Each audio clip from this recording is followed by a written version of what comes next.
Okay, so the video for yesterday, you can find it on TIT website, YouTube channel.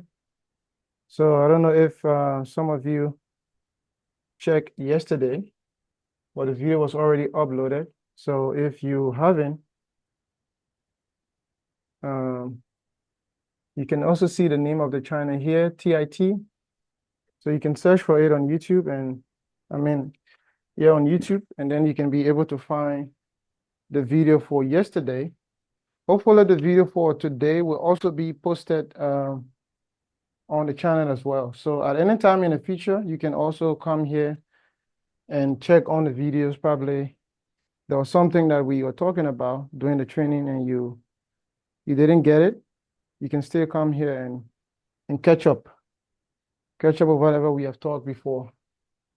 And also you can help to subscribe. That way we are able to keep putting out the content here. We are putting these things here for you. So if you can help to subscribe, that's going to be good. Else we can just do the training without recording, and I don't think you will appreciate that, because some of you asked yesterday if the training will be available, the recording will be available, and we told you yes, it will be available. So this is one way that we can help you, and as well you can also do the same by helping us whenever we put a video, so that you can come and subscribe. So I will check the list probably of those people that have subscribed. I think so far yesterday we didn't have anyone subscribing, though we have up to 46 persons that viewed the video, because we also posted the videos on other TIT platforms. So probably some people who weren't part of the training also follow suit. But since you are here today, let's move on. Let us know again where you're joining us from. Let's have our user interaction. Let us know where you're joining us from in the chat box. Just send the name of your city or probably your country in the chat box. So Alpha is joining from Wuhan. Saidu is also here the second day. I think I saw his name yesterday. He's joining from Nanjing. I'm also joining you guys from Nanjing. So if you are in Nanjing, we can always meet up. People are joining from Shanghai, Beijing, Guangzhou. Yeah, thanks guys for joining today. So today we're going to move a little step further. So if you missed on yesterday and also you didn't watch the video, now it's going to be a problem for you today, because we are probably not going to go back to where we started from.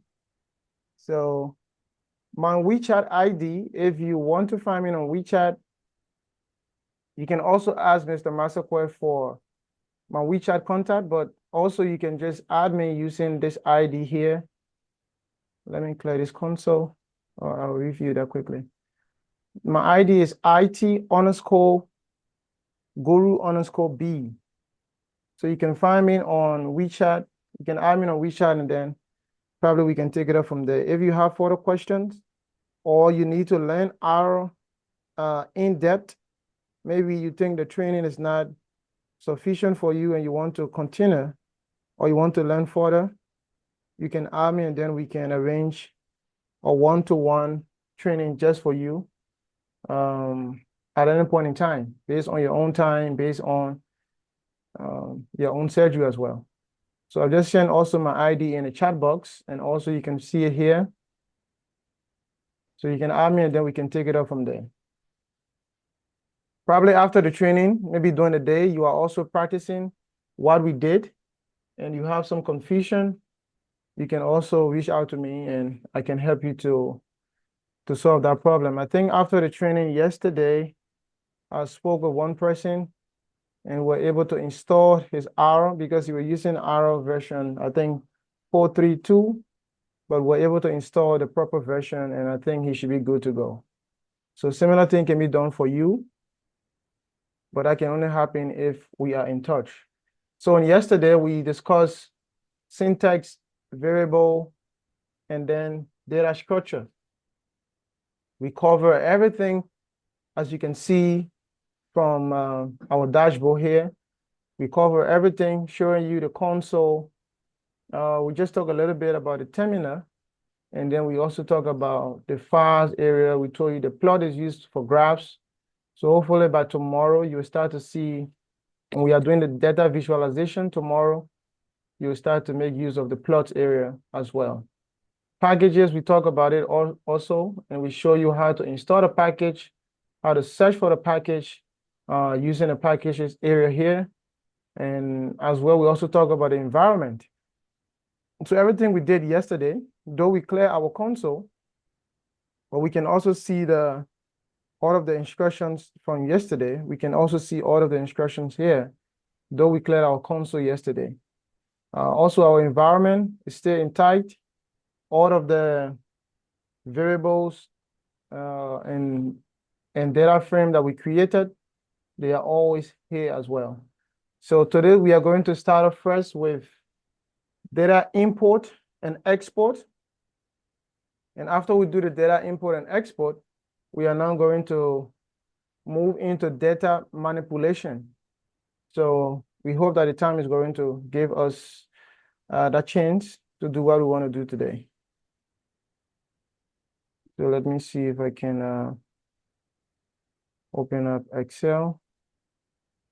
So those that have the problem from yesterday with the not having a proper R install or having R version 4.1, if you have installed it, please can you have the most common package used by software? Yeah, so we're going to cover some of the packages. The most common one would be Tidyverse, and we installed that yesterday. So we're going to see other packages that we're going to use for our data import and export. And then further packages will also be talked about, or I will send a list of different packages, and then you can also install it. At any point in time, you can always check for the package to know what that package is used for or what can be done with that package. So let's move on quickly with our data import and export. So like, for example, probably some of you was stepping also with me. This was not saved. So you can save all of your codes and everything you did by just pressing Control S on your keyboard while the cursor is blinking in here. Or you can come here to File, and then you can choose Save As or Save. So preferably go Save As, and then you can choose where you want to save that code. So we're going to save it something.r. By default, the Save As option already notify the system that this is an R code. So because when we open up the script, it was R script. So definitely it's going to be saved as R. So I'm going to save this in maybe picture, and I'm going to save it as day 1. Okay, I'm going to save it as day 1. So at any point in time, I can still come back to this guy and make use of whatever we have here.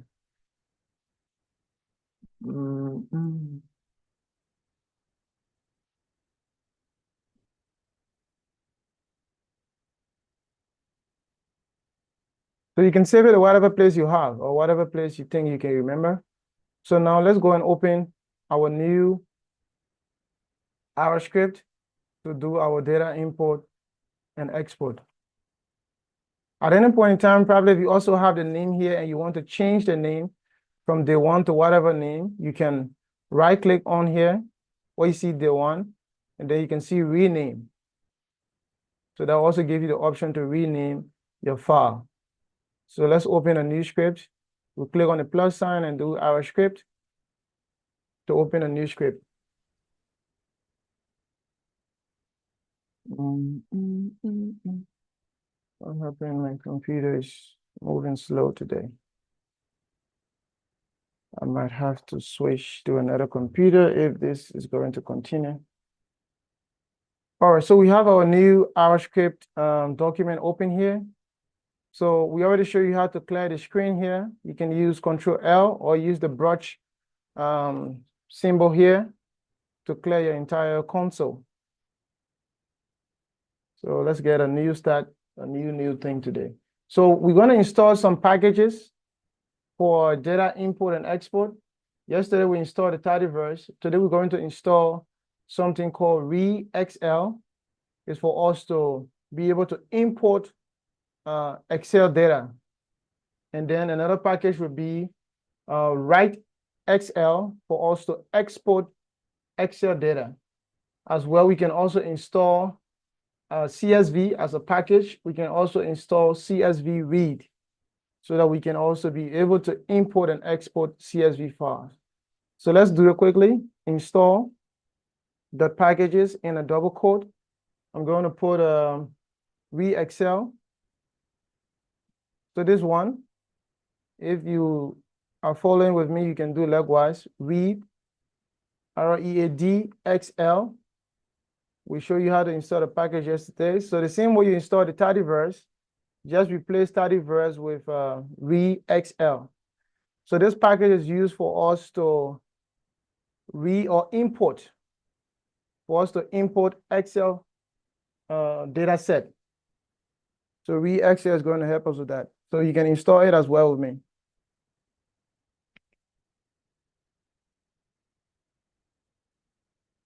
Let me connect my other computer because it's like this guy is going to take some time today. So before it causes more problem, let me do it quickly.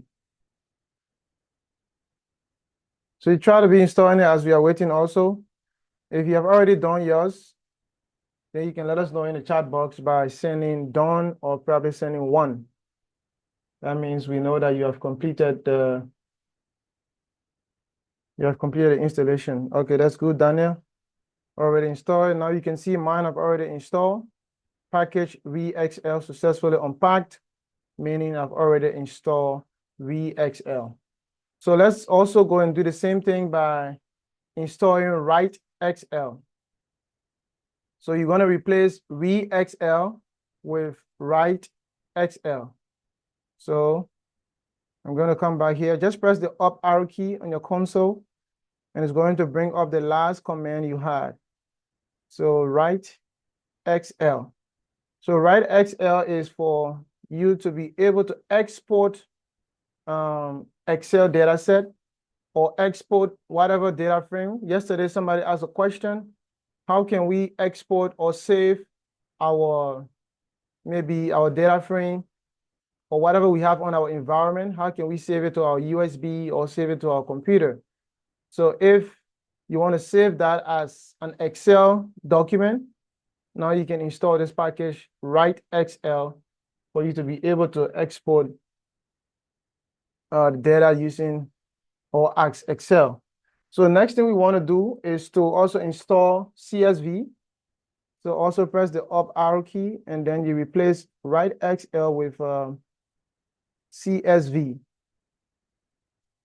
So we're going to be using just Excel and a CSV file for somebody say I'm fast. I'm just talking about the thing is still running. So we are installing these real packages. RSXL, let me just step it here. So the first one we installed was RSXL. The other one we installed was WriteXL. Now we're installing CSV. The next one we're going to install is CSV read. So what I'm talking, you can also just go ahead and install these ones. We have already installed the first 3. So now let's install the last one, CSV read. Because today we're going to be importing and exporting CSV file. So CSV read.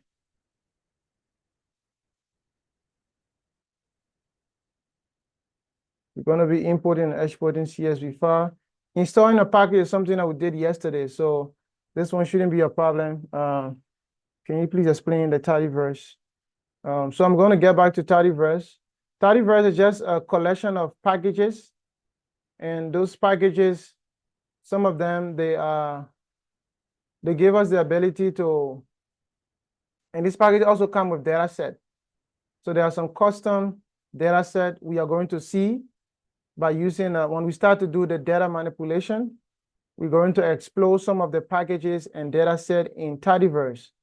So you can just consider Tidyverse to be a collection of packages. And inside these packages, we also have different data set that comes with it. So it's like the foundation, because some people might not have actual data set to work with or to practice, but then R give us a lot of data set that we can work with. And also Tidyverse give us an opportunity for us to interact with all different data set as well, and also use different functions. So Tidyverse is just a collection of packages. Just a collection of packages. If you want to see all of the data that you have in R, all of the data set that you have in R,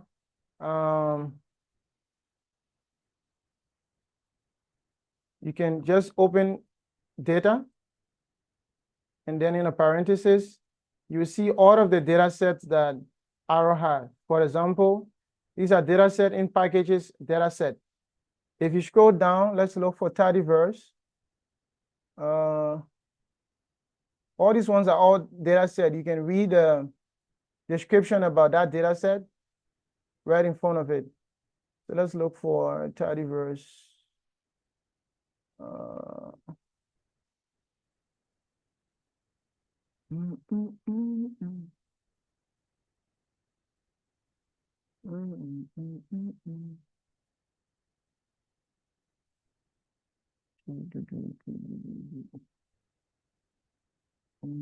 Where's Tidyverse? Tidyverse, where are you, bro? Okay. So let's use the help area here to find Tidyverse.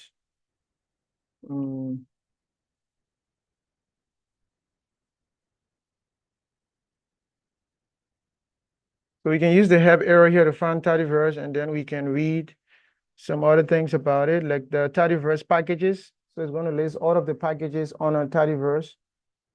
So you can see here as we go down, let's run this line in our console here. We're gonna find Tidyverse packages. Let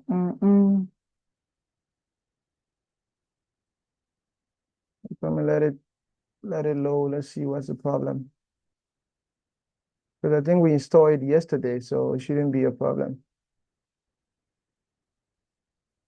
Tidyverse shouldn't be a problem. Okay, I think it's loading up here. So here we can see inside Tidyverse, it comes with all of these packages. You can see the list of all packages in Tidyverse. So these are all of the packages that we have in Tidyverse.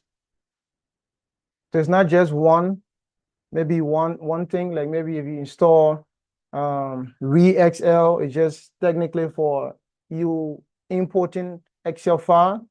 But if you install the Tidyverse, you also have another powerful thing called a ggplot2. So ggplot2 is used for us to customize our graphs. So I didn't want to talk much about this because when we start to talk about data visualization, then you're going to see the actual use of Tidyverse, especially one of the packages called ggplot2. So we want to use the ggplot a lot for our data visualization. So even ReXL, all these ones, they're also on the Tidyverse. So once you install the Tidyverse, you automatically install all of these packages. You automatically install all of these packages. And with each of these packages, you can also have the ability to do a whole lot. Like for this one, you can use it to do a lot of data manipulation. So let's not jump the gun because we're going to start discussing something else out of the blue. So I hope you're able to get a little understanding of the Tidyverse. You can read more about it from here. It's just a collection of packages. That's the best way I can describe it. A collection of packages. So now I think you already installed all of them, all 4 of them. including the Tidyverse, because yesterday we installed the Tidyverse. So let me just put Tidyverse here. So if you already install all 5, just send number 2 in the chat box. If you already install all of these packages, just send number 2 in the chat box. If you left behind, I think we talk a lot for you to be able to install those packages. Okay, so we have few people already install all of the 5 packages that we have listed. All right, so let's move on with our data import and export. So number 1, to import a data, we can import it by writing the command, or we can also import the data using a graphical interface. So let's import the data to our environment. In this data, we're going to import, let's start first with an Excel. So if you have any kind of Excel document on your computer, then you can also import it. So we are just using it to import to show you how to import. But when we're going to do the data manipulation, we're going to use a general data set that is built into Arrow that everyone have now. As long as you have installed Arrow, you already have access to that data set. So this one is just to show you how to import. So now let's import from Excel. Meaning we want to import an Excel data set. So we click on this one from Excel, and then this is going to pop up. So in this area now, we want to browse to locate the place we have our Excel data set. We want to browse here and find the place where we have our Excel data set. Let me see if I can find one Excel document. You can check your computer to see if you have any Excel document. If you don't have, I'm going to see how best to share one. Let's say I'm going to use this one, TIT test of the Excel extension. So I'm going to click on open. And then once you browse and you bring up this thing, Arrow is going to give you a preview of that data set. So you can see the data set we just imported is this one. So I'm going to share, let me just find a way to share this same thing with you in the chat box here. Let me see if I can find a way to share the same file with you here. You can download it and also import it. But if you already have an Excel document, then it's also easy. You can just proceed with what you have. But I'm going to share this for those of us that don't have Excel document on our computer. So let me find that quickly. I think I'll just share both Excel and a CSV. But if you already have Excel document, just proceed by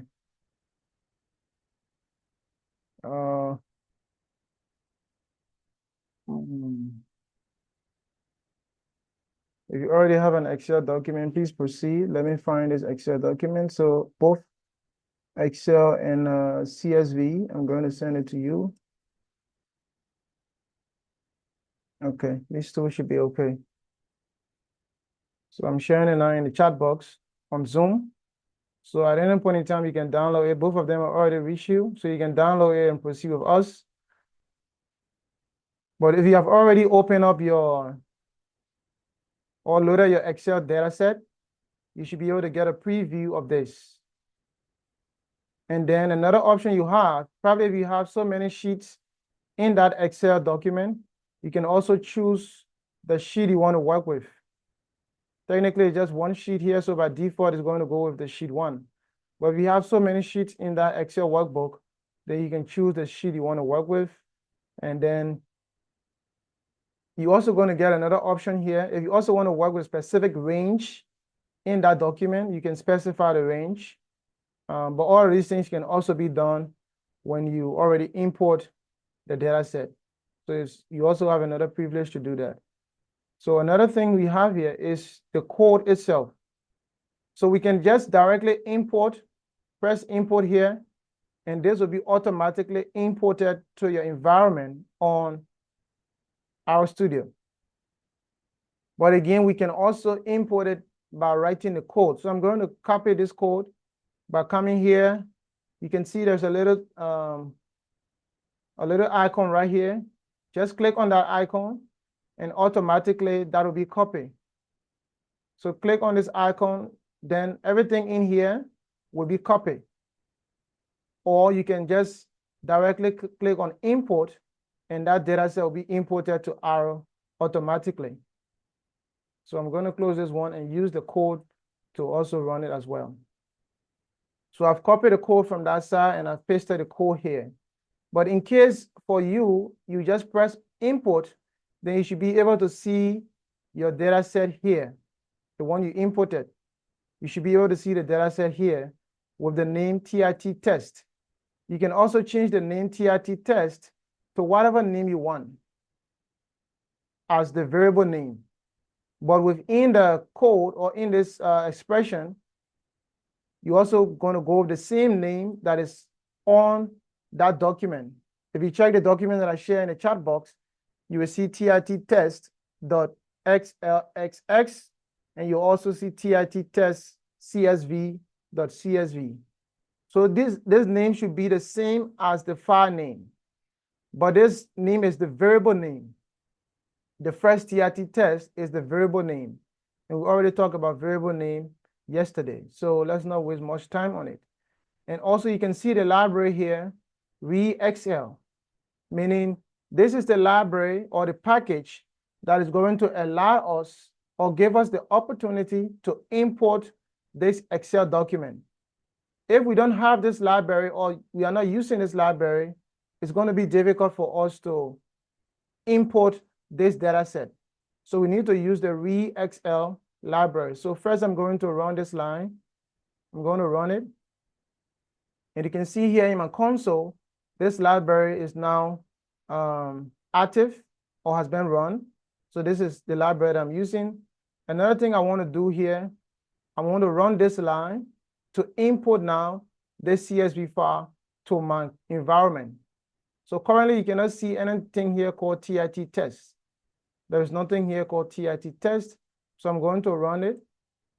And once I do, you can now see that we have our data set has been imported. Now you can see the data TIT test. As also, I can also view that data set by running this line, view, and in parentheses, TIT test. Can changing the name not affect the analysis? If you change the name of the variable, it won't affect the analysis. This one is just the variable name.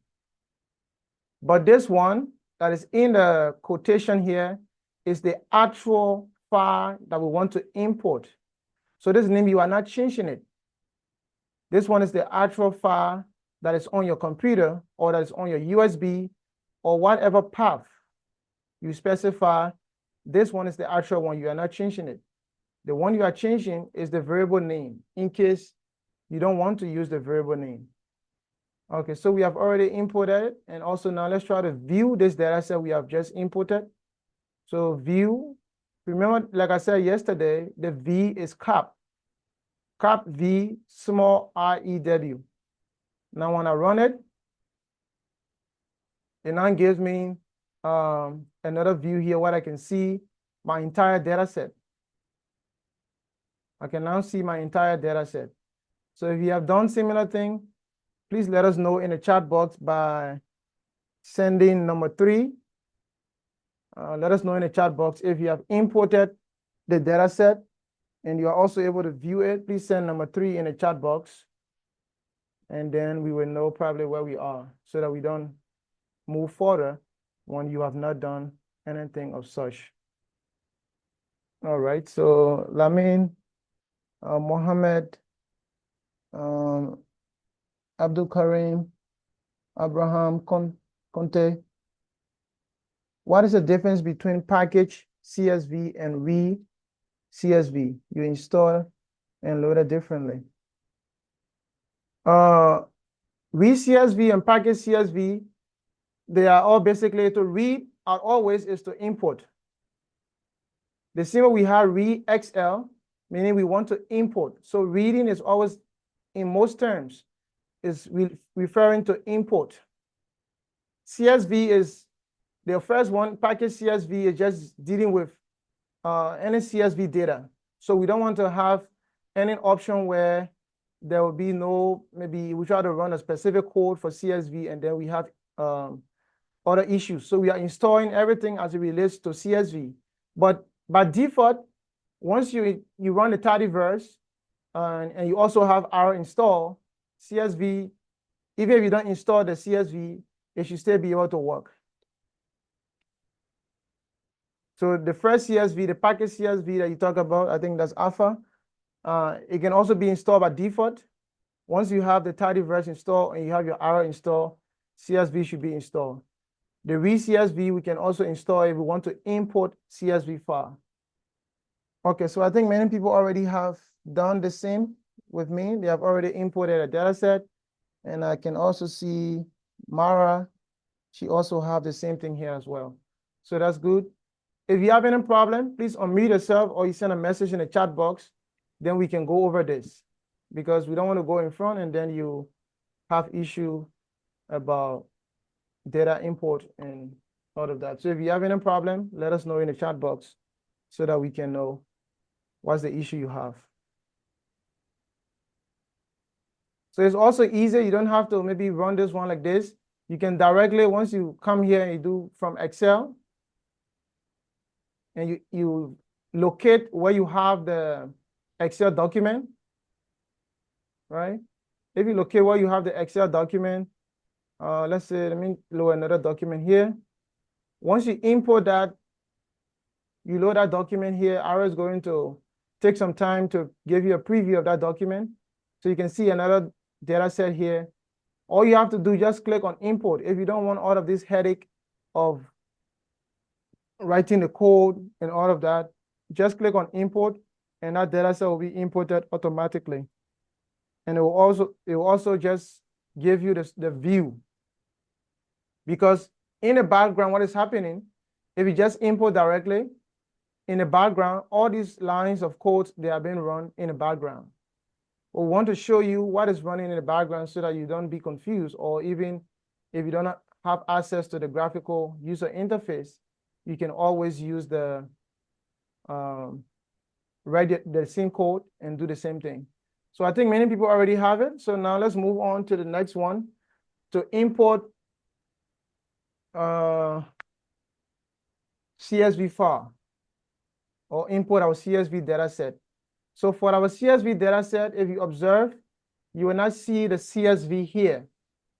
You can only see Excel, XPSS, size, and SATA, and all of that. You cannot see the CSV option here. So that means we have to write the code. So one thing we want to do is to use the library that we install, library, and then we put CSV, okay? And then we also write on here library, and then we put read CSV. No, CSV read. Okay, so we want to work with these two libraries because now we are about to import our CSV file. So notice that the first one that we did by loading the library ReadXL, that is also there. So the next time we want to import Excel document, we don't have to run this line again. Library, the first line, we don't have to run it again. As long as we have already run it, it's already stored into the memory of R. It's already attached. So you don't have to run it again. So let's, for the sake of time, also let's just run the write Excel, and then also run it here, so that when we start to export, we don't have to or run this line of code again. So please run all of them as you are seeing it. The only way you will not be able to see any of these ones if they are not installed. So you can only use a library that has been installed. It's, for example, now you go to the actual library at your school and you want to use this book titled CSV. But this book have to be in the library before you can use it. So before we put it in the library, we have to use the command install packages CSV as we did previously. So that means the school first have to buy the books and take to the library. Then the students can go to the library, for example, library, and then we specify the book that we want to use. This is the common explanation or logic of this entire thing. So now we already loaded all of the libraries that we want to use. It is mandatory to always write libraries before importing a data set. Yes, I would say, because there are different kinds of data set. ReXL will not work for CSV. ReXL will not work for maybe if your data set is coming from different medical data set. I will send Mr. Masakwe the list of that I prepared on different kinds of data set that can be imported into Arrow. For example, we can also import a JSON. We can import a JSON data set. So for us to import a JSON data set, we have to use the library. So always you have to write library before importing. Some people will also use attach. They use another keyword called attach, and then they put the name of the library or the package that they want to attach. But it's always mandatory to attach or to use library and the name of that library before you can import a particular data set. And each data set has its own libraries it works with. So ReXL works with Excel document, CSV works with CSV document, and then JSON. There's a package in Arrow called JSON Lit, L-I-T-E. That package is used to write and to read JSON data. So for different kinds of data set that you have different kinds of packages to work with. So that document will be shared after today so that maybe you have your data set in JSON or you have it in HTML or Python or whatever, or maybe SQL, you can be able to use or know the specific package that is required for you to use that. So now let's... Hello? Yeah, Orlando. I'm a bit confused. Okay. I want to know how is the comma separated values, which is the CSV file, how is it different from the Excel file? I'm somehow confused. Okay, so as you said, common separated value and the Excel, there are two different extensions. Though when you open Excel, you have different options in the save as. If you have an Excel document, you have different options. Let me see if I can find an Excel document here. So they are all different extensions. So CSV is an extension. The same way you have maybe Microsoft as a product, but then when you are saving your Microsoft Word document, you have the extension .doc or .docx. Those are the same thing from Microsoft, but it's a different extension. So it's the same way for CSV, because the way in which CSV save the data is saved by using comma to separate each of the values that you have in your Excel workbook or worksheet.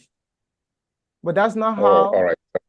That's not how the extension SLSUC works. That extension works differently. But CSV extension, it saves the entire data as with commands. After each value, you save it with commands. So most of the other systems will prefer you to save your Excel document as CSV to import it into their system, because that format of saving, is unique and is able to be easily read by other systems. So for example, when you come to Excel and you want to save, you have different options here. So one of which is the common separated value. Where are you, CSV? Down. Okay, right here. Yeah. So this scroll down. Okay. This is a whole different extension. The same way you can also decide to save your work in PDF. Though it's from the same Excel, but you're saving it as PDF. You can also save it as XML or data. So it's just different extension. And because it's different extension, it also requires different package to work with.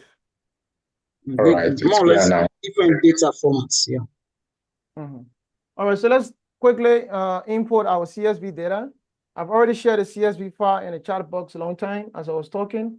So to import the CSV data, let's create one variable that we're going to store our data in. For example, we created this variable called TIT test. In a situation of dealing with two data, what the common way to merge them together? Dealing with two data of what type?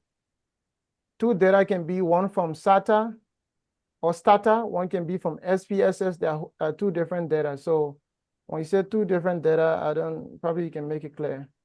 So let's move on while the person is clarifying their question.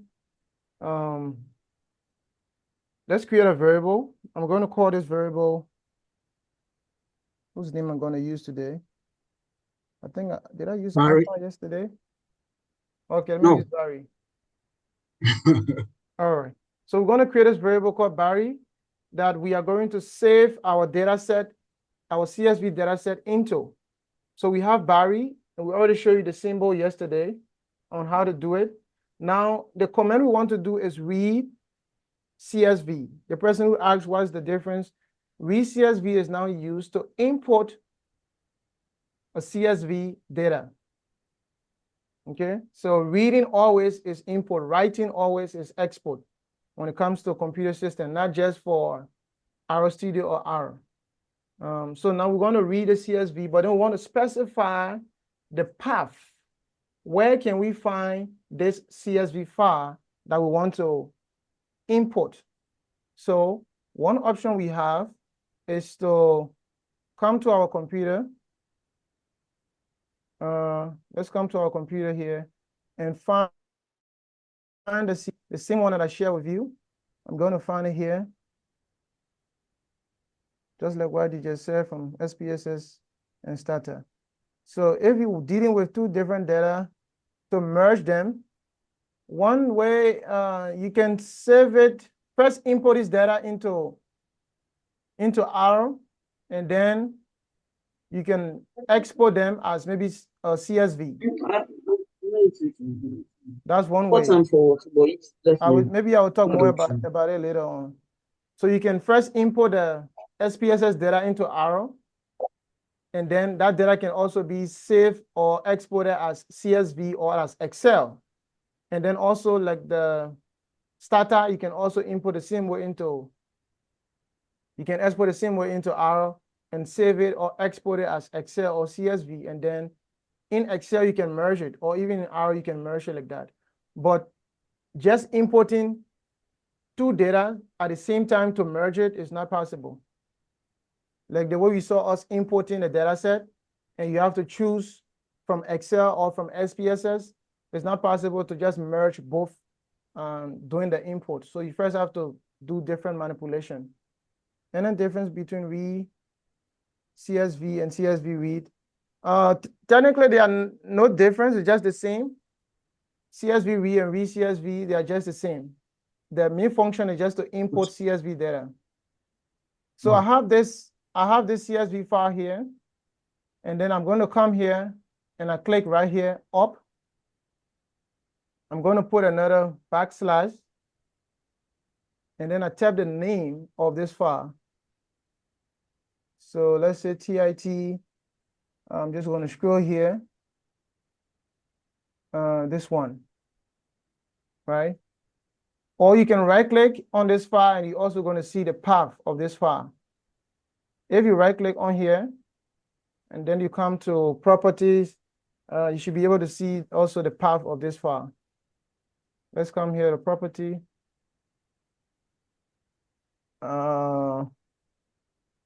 Here's the file name. Here we can also see, what's this guy? The file path. will be somewhere here. Okay, here. You can see the location. So there's the path, but then we have to put this file name after this path. So to avoid all these things, that's what I'm doing. So you first come up here, and then you just press another backslash, and then you type the name of the file. You will see your Windows computer is going to give you option. So this one is it. I'm going to now copy everything here, Control C, or right click and press copy. And then now I'll go to my RStudio. I'll go to my RStudio here and open a quotation, and then I paste that path. But remember yesterday we said we have to change all of the backslash to a forward slash. That's the only time it's going to work. If we leave it like that, the backslash is not recognized. Okay, so this one, we are now going to import this CSV file into R. So when I click on run, now that data set has been imported into R. Now I can see here, Barry. Barry is here. Let me go home. I can now see Barry here. So that data set has been imported. That CSV data set has been imported. And now we can also view it by using the same command here, view, and then in parentheses we put Barry, or we can just click here on Barry, and that will also be viewed. So there's our CSV file that has been imported, our CSV data set that has been imported. We can also tap the same view, and then here we put Barry, and then if we run this one, we'll still get the same result to view our data set. So this is a way to import Excel and CSV. If you have done it, please let us know in the chat box so that we can know probably where you are. Just send maybe number 4 in the chat box if you have done this.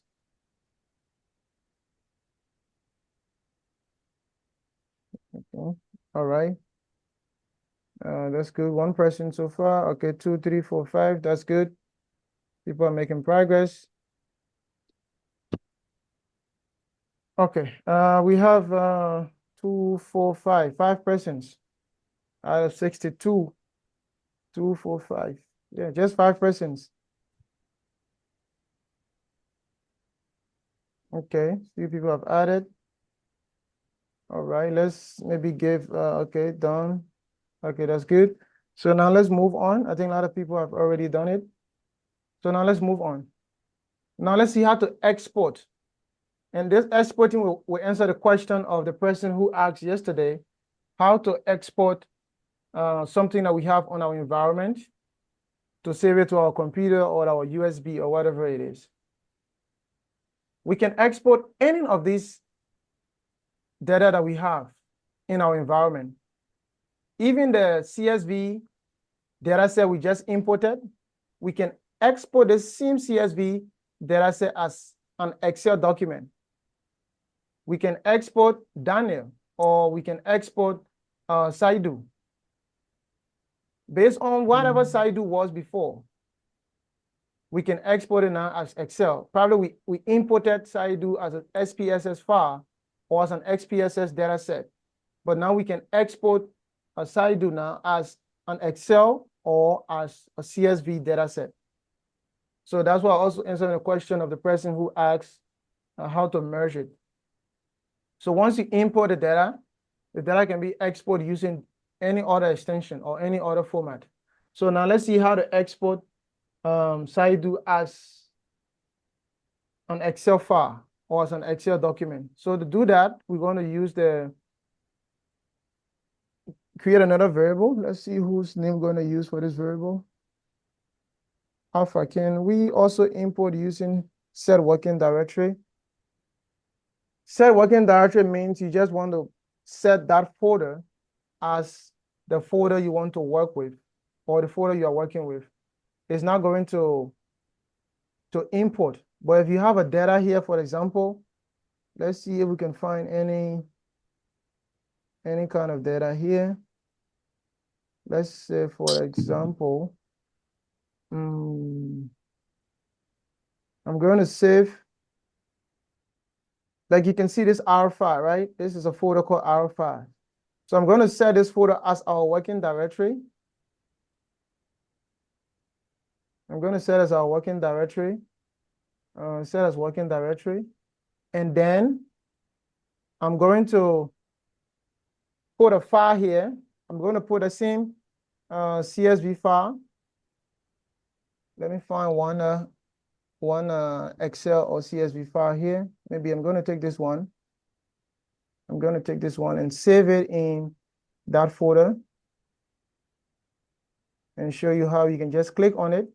And arrow is going to, so you can see I just put this Excel document here. So now if I scroll down, I can now see that document that I put in that folder. So once I click on it, you can see the option import data set. So I can also import that data set automatically. So I just click on import data set. So it automatically identified this data set as an Excel because of the extension. So it automatically recognize it. Even it can be any other data set, you can see it will automatically find the library that should be used. And if that library is not installed, you have to install it.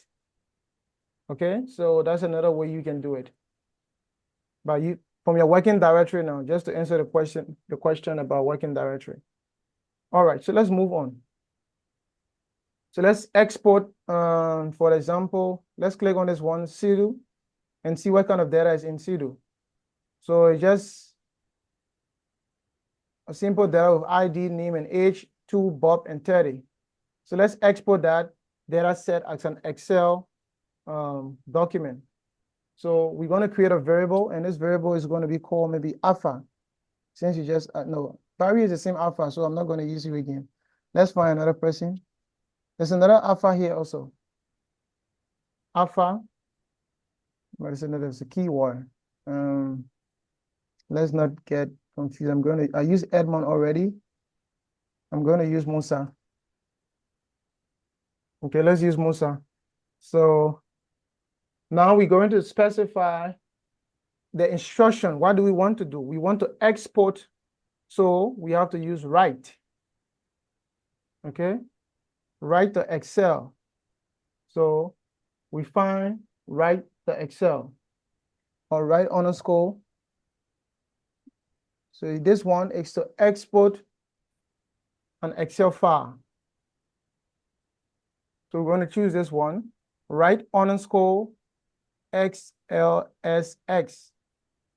All right. So we want to export certain data set as an Excel document. So now we specify that data set that we want to export. Now we want to export this data set called Seidu. Okay. And then we'll put a comma. I also think you can save all your output into the work directory you created at the start of your work. Yeah, you can also save. You can save all of your work. It depends on whatever you want to save, which direction you want to save it in is also fine. So whatever you want to save, you can choose where you want to save it. If you want to save your environment anywhere, if you press on the save button, you can choose. If you want to save this R script to wherever, you can also choose to save it where you want to save it. So it's also possible. So now we want to export this data set. And this data set is the one in our environment here called Seidu. So you can use any data set that you have, right? The next thing we want to do here is to specify the path. Where do we want to save this data set? If you have the path to your USB, like the person I asked yesterday, now you can put the path to your USB. Let's say, for example, my USB is drive H. So I'm just going to copy this path here, okay, as the first step, since I don't want to write too much. And then what I want to do now, I'm going to save this one in this folder called RTIT. But in RTIT, I want to now create a new name. Somebody might have missed,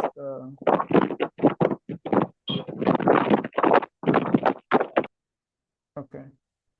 So I'm going to save this file with a new name. So since I'm saving it as an Excel document, I'm going to now save it as with a different name. I'm going to call it Musa,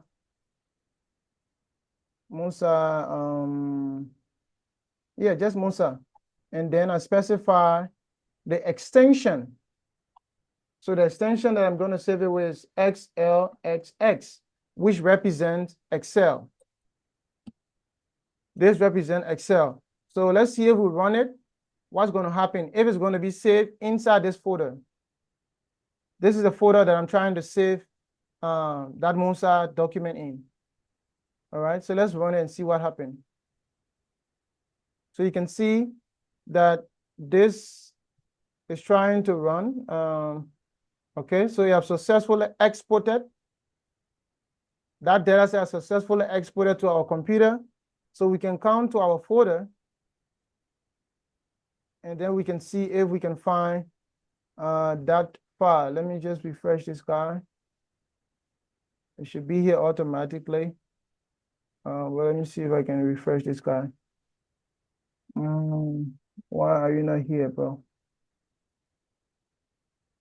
Let me come back here and verify. Not there in TIT. Oh yeah, RTIT. Yeah, okay, it's in RTIT. Yeah, thank you. So when I come here, let's look and see if we can find Musa. Musa. So this is it. This is Musa. You can see the date and time that we created it. So it's not something that was here before. So when I double click on it, now we should be able to see that data set. So it was just the same information we saw from R, just the ID, name, and age, Bob, and age 30, or ID number 2. So it can be any other data set.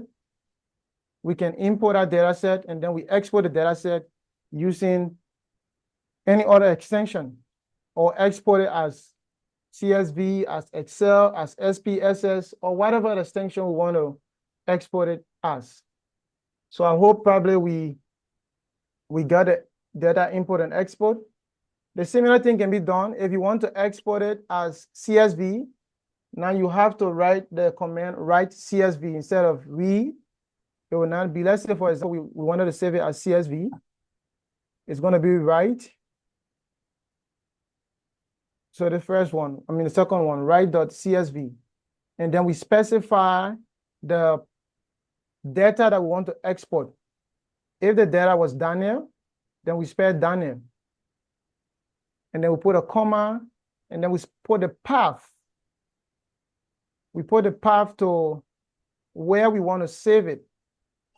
We want to save it in RTIT in draft H. And then the name of the file. Which name do we want to save this file as? So we can either say Musa CSV or whatever name we want. But remember also we have to change this name, the extension, to CSV. We have to change the extension to CSV. So if we run this one, let's change the variable name also. It can be Musa 2 or Musa 1. And then Daniel, let's try to export it and see what happened. So this has been exported as well. So if we come here and we look for Musa 1, we should also be able to see Musa 1. Let's search for Musa 1. So we have Musa, no, it's not Musa 1, but Musa CSV.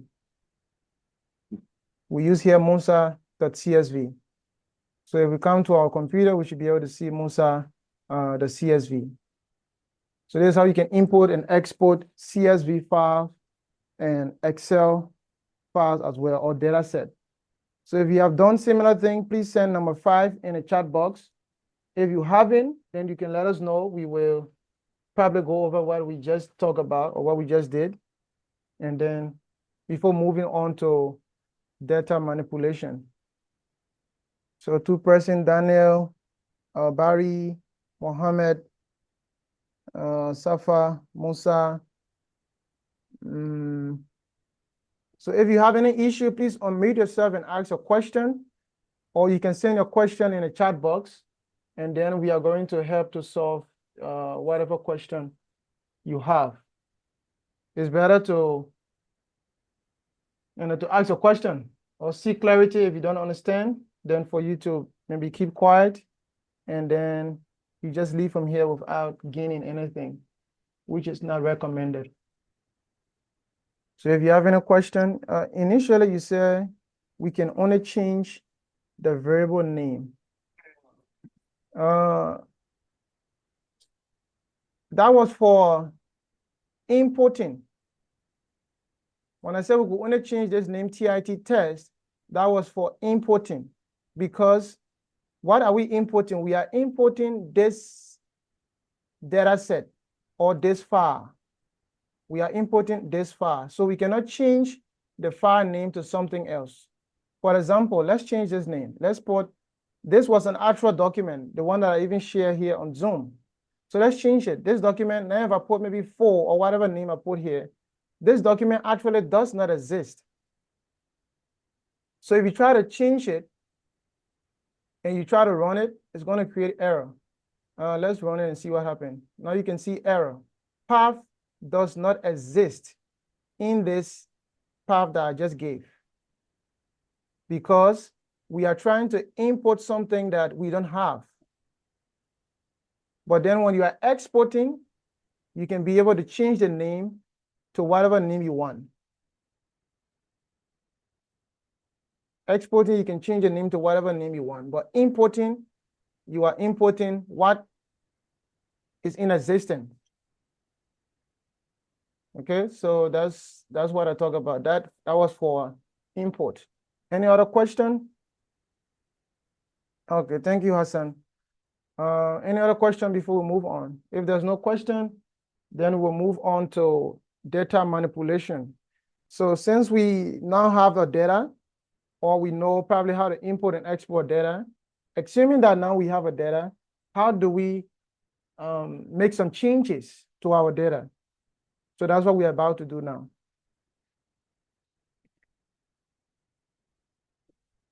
So if you need to drink water, please get water or coffee or whatever, or tea. And then just take a sip. All right, so let's move on. I want us to, if you have not installed the Tidyverse, I want you to install the Tidyverse. But I'm going to call the Tidyverse here as well. We're going to use the Tidyverse library. So library Tidyverse. So everyone can run this, line 15, library Tidyverse. Because now we're going to do data manipulation using a data that everyone has in R.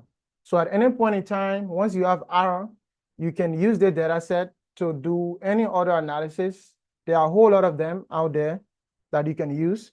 So feel free at any point in time to make use of it. And whatever you do, it's not going to affect that data set. It will always be there. So just play around with it.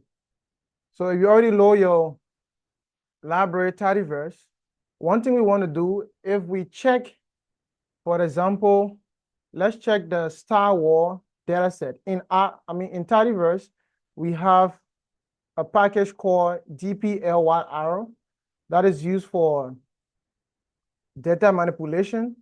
But then inside that, we also have a package, or a data set called Star Wars. We have a data set called Star Wars into the Tidyverse. So let's try to view that data set and see probably what that data set contains, or what information is stored in that data set. So for example, we can say data, and then what kind of data set do you want to see, or do you want to view? I want to view Star Wars. I want to view Star Wars. I'm going to run this. You have this with you now. So it's not something you have to install or I have to share with you. As long as you already run the library Tidyverse and you put this one, it's already there with you now. So when I run it, I should be able to see this one. Let me see if I can find data Tidyverse. Where are you? Okay, I can just view Tidyverse. No problem. Let's just view, Star Wars. Okay. So you can even get rid of this one.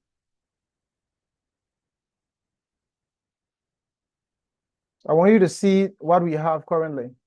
So let's just view it.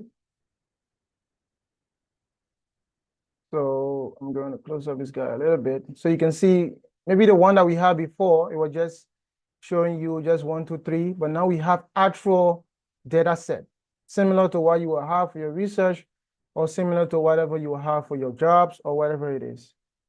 I would suggest after every 1 hour, we take 5 minutes break. Yeah, that's also good. So what we do, I will take your suggestion. So let's take 5-minute break and be back by 8:14. So you can get a coffee, get a water, get whatever thing you want to get, a tea, and then we come back by 8:14. One of our classmates said we should take a break, so let's take a break. Hassan said we should take a break, so let's take a break. 5 minutes break, just get a water, get a tea. But there's only better for those that are actually working though. Some people are just listening.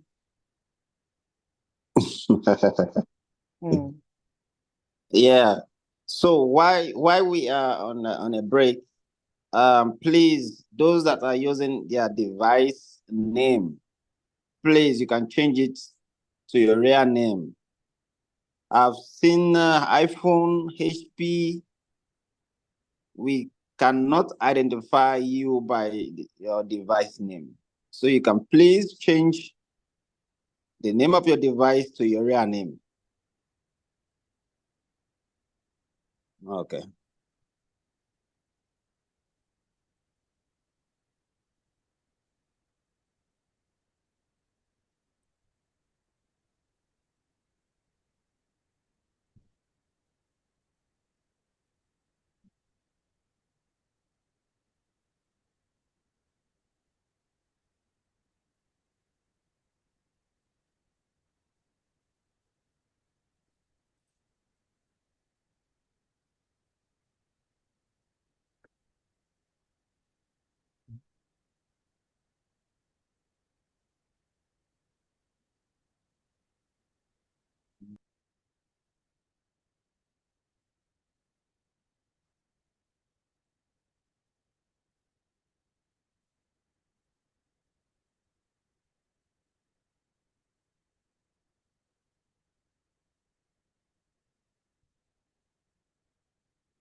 Don't say me no like keyboard. Don't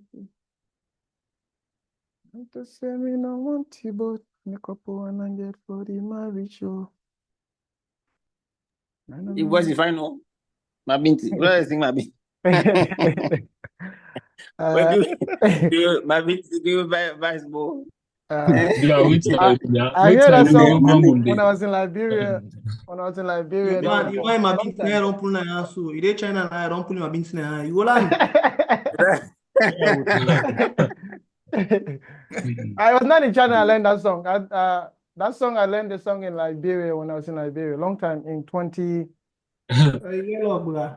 So you like it? You like it? You sang it yesterday again. Yeah. It's a good song. It's a good song. that song have a story, man. Sure. It's a good one. General, no begin it talk. They get the general there. Where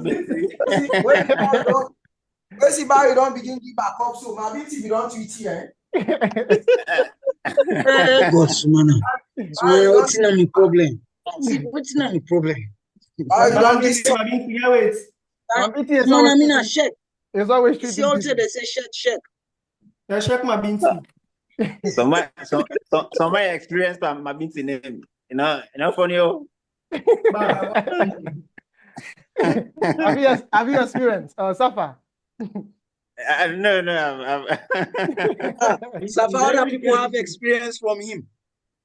Are you sure? Other people have experience from Safa. No. Nobody have experience from him, bro. Safa saying about pain. Original Baba Ping. Yeah. Barry don't this so far. Where see Barry there? So man that the rhymes, it embam. Kanda one, kanda cool. Oh, you know. In another embam. Another embam. Some man heartbreaking do nothing, you know. Love you, say go. I tell you, that Oh, one my music be for first time. Trust. Well, now I go down to school at all.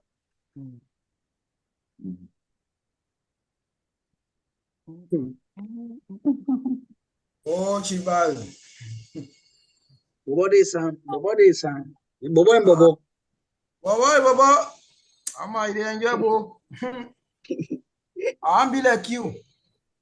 Okay, bro. And see. Okay, bro. I'm be like When you. big man no Okay, when big so man no member Bobby to I say we are- Bobo there. we are back. 14 But minutes ago. All right, so let's go ahead. You want to hear my Creole?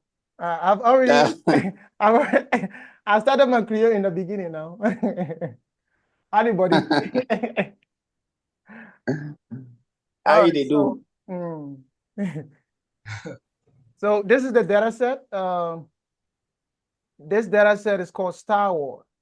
And this data set, basically what it does is just have the names of all of the Star Wars characters. So Star Wars is a movie, right? It has all of the Star Wars characters, and then you can see the height of those characters, the mass, the hair color of that particular character, the skin color, the eye color, the date of birth, and every other detail about those characters, and probably the different kinds of movies that character also acted in, and probably the kind of vehicle they are driving, and every other details about each of the characters. So it's a whole data set.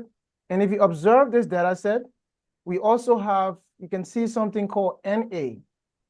NA in your data set means missing data. NA means missing data. So when we are working with our data, we always don't want to have maybe missing data. Probably one of them is we want to have, maybe replace them. Where we have NA, we either want to replace them with maybe either none or something that we can indicate that probably we don't have any information about that person, instead of just leaving the field empty. So all these NA means empty areas. They are also empty fields, meaning there's no information in them. So you can also change this NA to probably none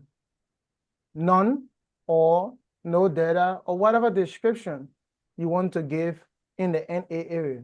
Or probably you just want to remove all of the NAs.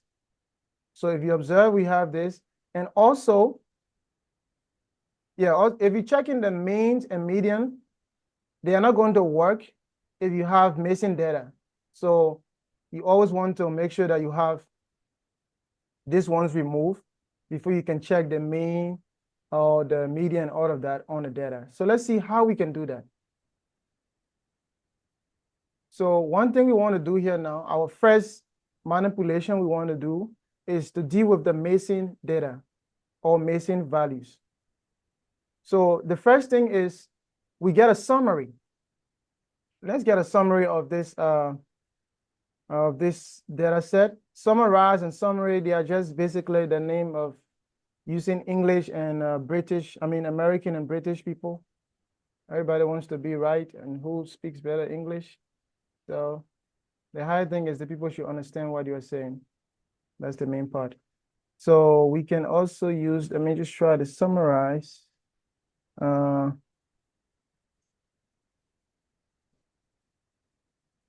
let's get a summary of this data set.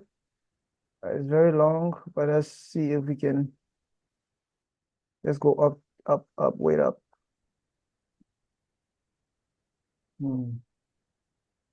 So just giving out a summary of this data set.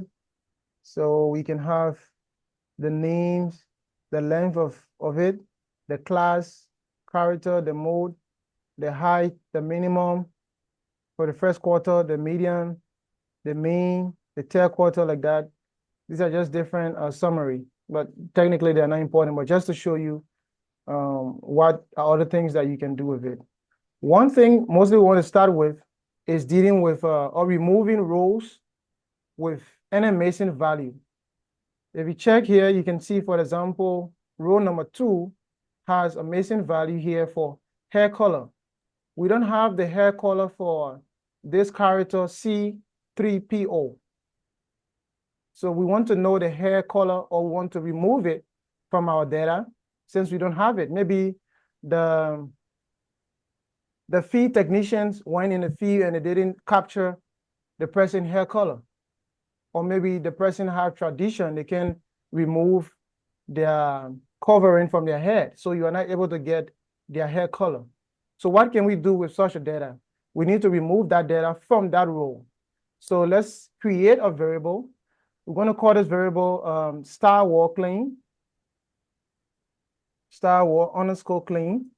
Meaning it's just a description to let us know that this variable is holding a clean data of the Star War data set. So we talked about variable already. And what kind of variable, which kind of data set do we want to work with? We want to work with the Star Wars data set. But then in arrow, it gave us another option or another operator that we can use if we want to do additional exploration, or we want to add more things to our command or add more things to our code. And that is called, in a short way, and then using this pipe. It's called a pipe operator. The way to get this one, you can hold the Shift, Control, and M. Or let me just step it here, Control plus Shift plus M. It's going to give you this symbol. Control Shift M is going to give you this symbol. This symbol means and then. So what we are saying here is the Star Wars data set. I want you to save it inside this variable called Star Wars clean, and then do what? So I can continue writing the line of code in front of this, or I can press enter and stay continue typing my code. Probably I don't want this line to keep extending until it reaches to a point where I can no longer see the full code. But it doesn't matter, I can also continue from there. So just to clarify that aspect. Now, what do we want to do? We want to drop NA. So drop underscore NA. So you also see the description that I gave you here, drop rows containing Mason values. Drop rows containing Mason values. So drop NA. Now, let's run this. I'm going to run this now. So we can see here that it created a new variable called Star Wars clean, or Star Wars clean. And this Star Wars clean drop all of the, or it remove all of the rows with Mason values. So now let's see if actually this thing did it. So we can just click on Star Wars clean, or we can do view Star Wars clean. Both of them will still give us the same option. So if we check carefully, what we did, we remove the entire row that has Mason value. For example, number 2 before, when we check number 2, like here, we saw number 2 had NA, a Mason value. But now in our clean data set that we have, we remove all of those things that have NA. There will be no NA in this entire data set. This entire data set is clean with no Mason data or no rows that have Mason data. So what we can do, maybe this might not be the best solution because you also want to keep other information about this person. So one thing that you can do here is to remove all of the rows with missing values in specific columns. In specific columns. Let's say we want to work with the column maybe hair color, or maybe we want to work with the column height or mass. If you check here in mass, you can see there's a missing value here. If you check here also in height, you can see there's a missing value here, missing value, missing value. So let's say we just want to work with those ones. We want to work with only those rows that has missing value. Suppose there are many, and you consider your sample size. Is this permissible to import? Suppose there are many. You mean if the missing data are many, and then you consider your sample size? So if there are many, then we are going to explore different options to see how we can do it, which is one of what we are about to do. Because if you don't want to, if there are many and you run that command, it will just automatically remove everything. But if you want to work with specific column, then now is what we are about to do. Keyboard shortcut for pipe, please. Control, Shift plus M. The Control key, the Shift key, and M on your keyboard. You hold all three together. It's going to give you the pipe sign.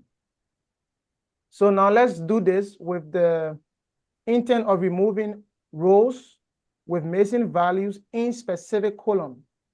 So we're going to create this variable now called the same as star war claim. I'm just going to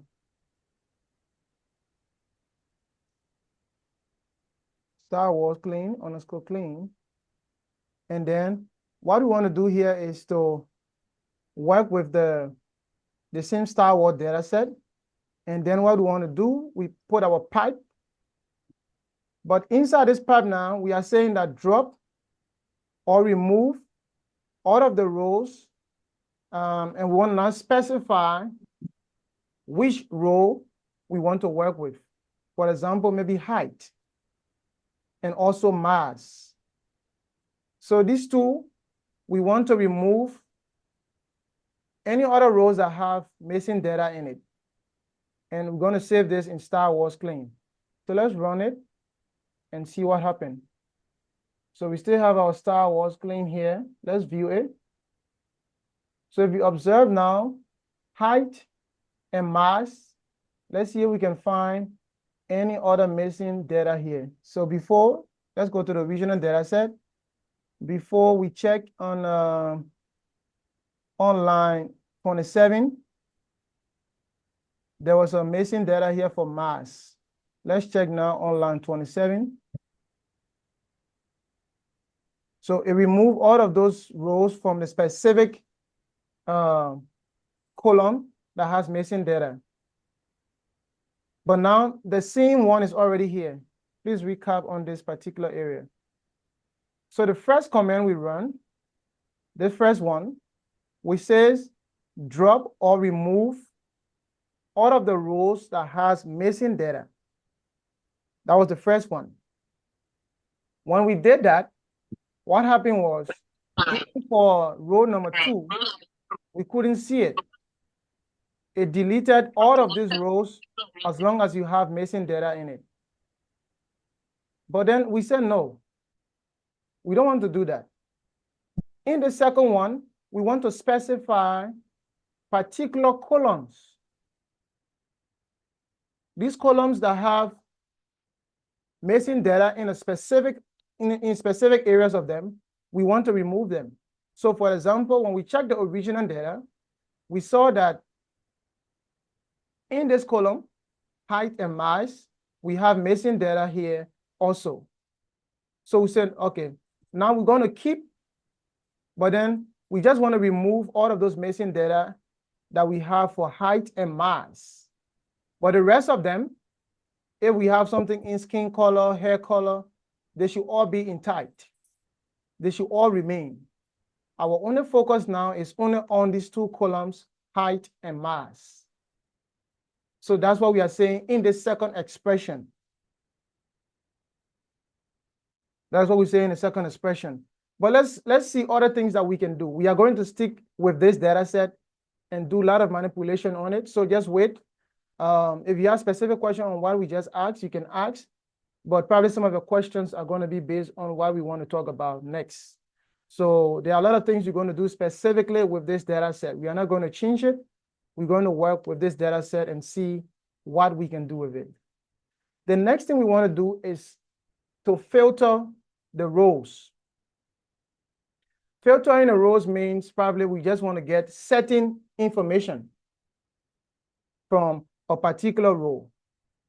For example, let's say we want to get probably from this original data set, we can see the height, and all of the height here, you can see the height in 176, 160 something, 202, different heights, they are all here.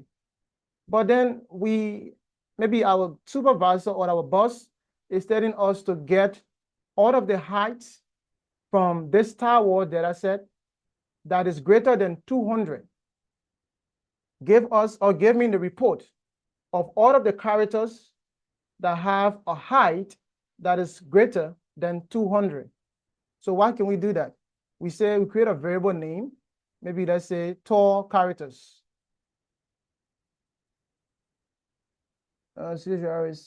CTERS. So this variable name will be called tall characters. It can be any name as we talked about before. So tall characters, which data set do we want to work with? As I said, we're going to work with Star Wars throughout this process. So Star Wars, and then do what? And then filter. Filter, what do you want to filter? Star Wars data set has different columns. So what do you want to work with, or what do you want to filter? I want to filter the height. And what exactly on the height do you want to filter? The height that is greater than 200. Give me the height that is greater than 200. So if we run this, it should now give us everything and put all of the height in this new variable called tall characters. If we check our environment here for tall characters and we click on it, we now see these are all of the characters that have the height greater than 200. All of the characters that have the height greater than 200. So there are 10 of them. 10 characters have height greater than 200. If that was clear and I want you to try it from your end and let me know if you are able to do it. If you are able, just send maybe number 1 in the chat box. You can do similar thing with species. Probably you want to get all of the species that are hemers. There are different kinds of species in this column. We have different kinds of species here. So you can also do the same thing by changing the height. You can change from height to species equal hemer. So it's going to give you all of the species that are hemer from this data set. So let's just change it right here. I'm going to say species. And then if you want to say species that are hemers or equal to hemers, you want to use double equal. Double equal, meaning species equals to hemer. And then you put it in a quotation since it's a character. We didn't put 200 into a quotation. Yesterday we explained that because it's a numeric vector. But this one is a character vector. So we have to put it in quotation. So we say hemers. If we run this, it should give us all of the species that are hemer. So if I go back to tall characters, only it will come here to species. Only human species is given us. Only human species is given us. And we can export now this data to Excel or to CSV and send to our boss or to our supervisor or whatever, whoever asking for this data. We can send now this data by exporting it. So if you have done probably what we Let me put back the first one. Okay, this one. If you are done it, just send one in the chat box before we move on to the next one. If you have done it, okay, we have 3 persons: Daniel, Safa, Barry, that's Alima, Musa. Okay, a lot of people are also doing it. A lot of people are doing it. So at any point in time, if you have any concern, trust me, your presentation is marvelous. Thank you. So if you have any question, please let me know, and then we're going to do the same thing again.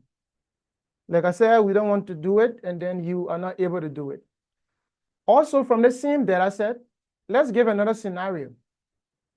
Let's say we want to get only the height, the name of the character, the mass of the character, the species of that character, only selected columns. Because if you observe the original data set, we have so many columns: name, height, mass, hair color, skin color, eye color, so many things. Let's say no, we just want to get only 4 things. Give us the name of the characters, give us the height, the mass, and the species. So how can we do that? So we create another variable called selected columns. SELECT, selected columns. And then what do we want to do in the selected columns? We want to use the Star Wars data set to do our analysis. And then do what? Now select. So we are no longer using filter or dropped NA. Now we are using a select keyword. And what do you want to select? We want to select from this data set. We want to select the name. We also want to select the height. We want to select probably the mass. And then we want to select species. Okay? So if we run this, now we created a new variable called selected columns. So if we come here and we click on selected columns, we should now see only the name, the height, the mass, and the species. The rest of the other ones, probably our boss or our supervisor don't care about it. He only needs these ones to do his whatever report or whatever thing he has to do. So if you have done it also, I'll just give you a few seconds, and then if you have done it, you can let me know in the chat box by sending number 2. Only selected columns you are going to work with.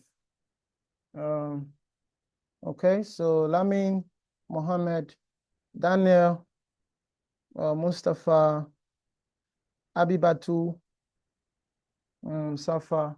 All right, that's good.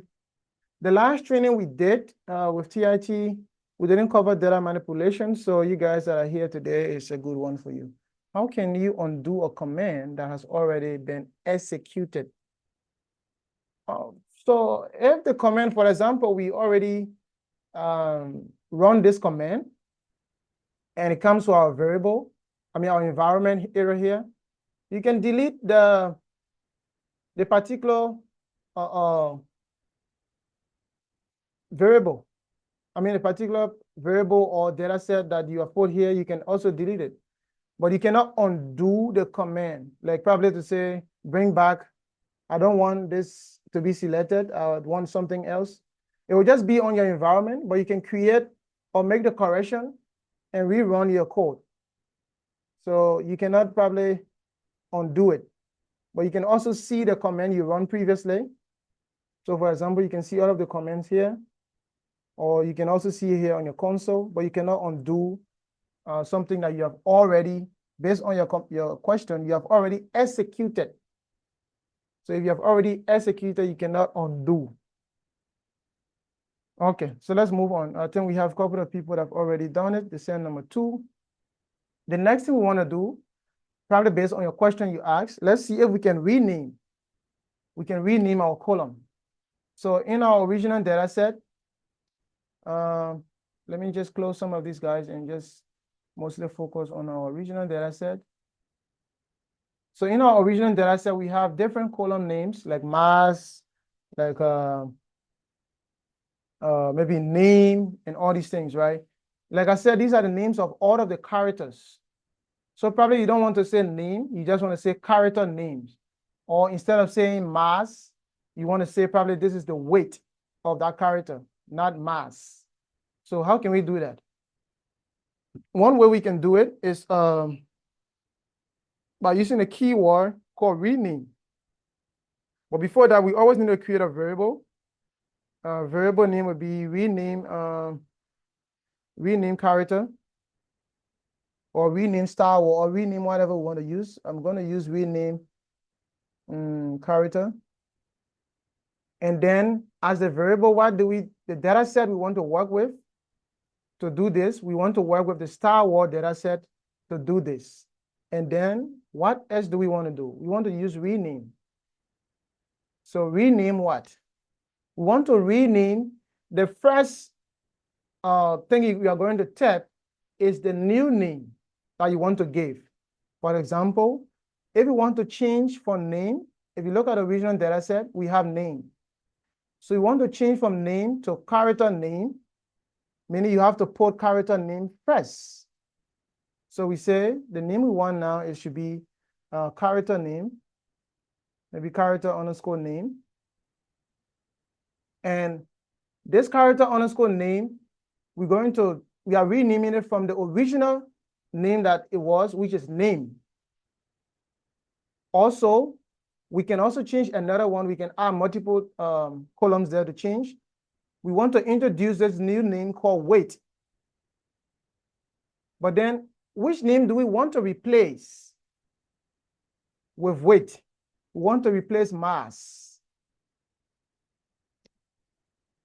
We want to replace mass with weight. We also want to replace name with character's name. So let's run it and see what happened. Created a new variable called rename character. If we open rename character, we now notice that it's no longer name, but it's now character name.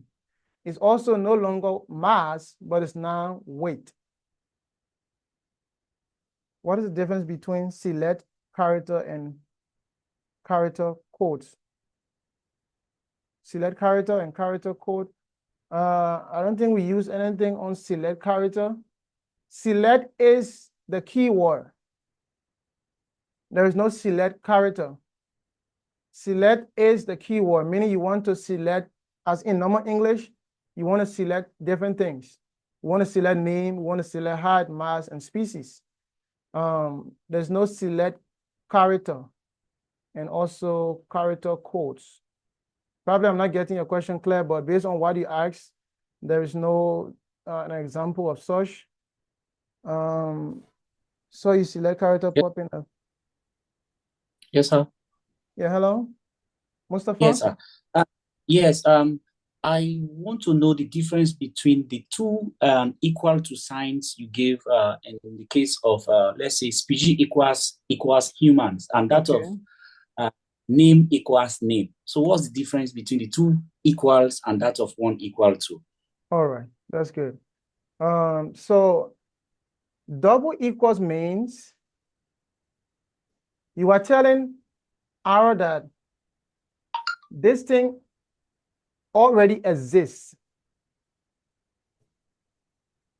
Mustafa equals Sierra Leone. This is